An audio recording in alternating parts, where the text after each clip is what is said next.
दोस्तों, मैं आपको कबीरदास जी के दोहे अर्थ सहित सुनाने जा रही हूँ। आपको बहुत सुकून मिलेगा, तो सुनिए। चाकी चलती देखी के दिया कबीरा रोए, दौड़ पट भीतर आई के सालिम बचान कोय कबीरा, सालिम बचान कोय। कबीरदास जी कहते हैं कि काल की चक्की चलते देखकर कबीर को रुलाई आ जाती है। आकाश और धरती के दो पाटों के बीच कोई भी सुरक्षित बच नहीं सकता। हम भी पाहन पूजते होते रन के रोज, सतगुरु की कृपा भई डाया सिर पे बोझ कबीरा, डाया सिर पे बोझ।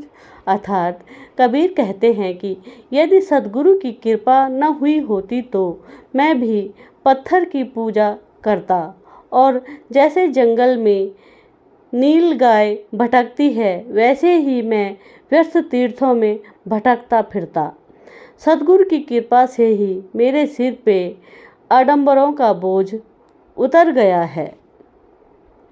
साईं मेरा बाणिया सहज करे व्यापार, फिर डांडी बिन पालड़े तोले सबे संसार कबीरा, तोले सबे संसार। अर्थात परमात्मा व्यापारी है, वह सहज ही व्यापार करता है।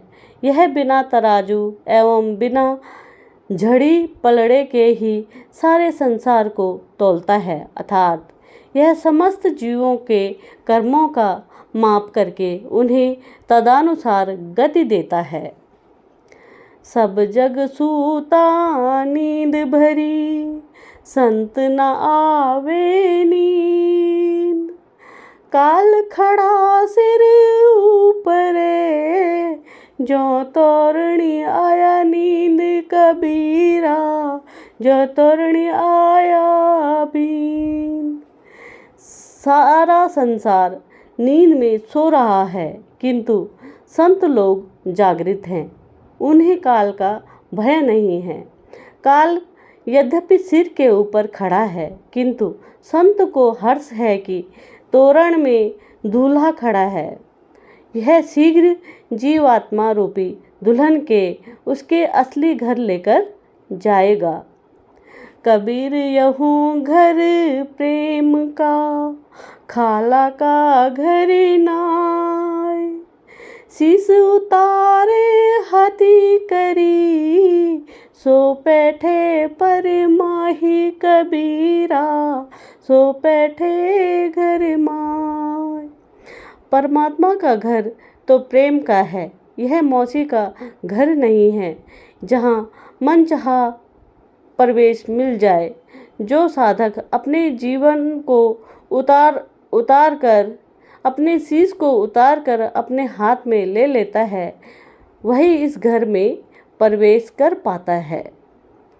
शांत सांसद की मसी, लेखन सब बलराय, धरती सब का मद करो, हर गुण लिख्या न जाए कबीरा, हर गुण लिख्या न जाए।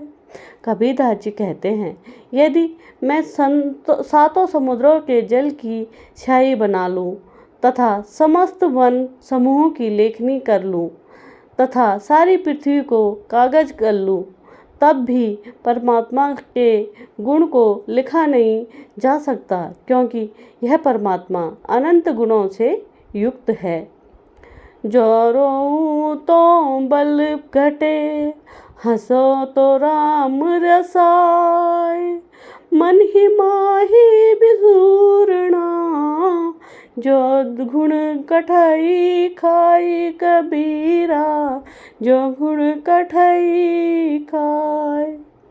यदि आत्मा रूपी विरहिणी प्रिय के वियोग में रोती है तो उसकी शक्ति क्षीण होती है और यदि हंसती है तो परमात्मा नाराज हो जाते हैं। यह मन ही मन दुख से अभिभूत होकर चिंता करती है और इस तरह की स्थिति में उसका शरीर अंदर अंदर वैसे ही खोखला होता जाता है जैसे घुन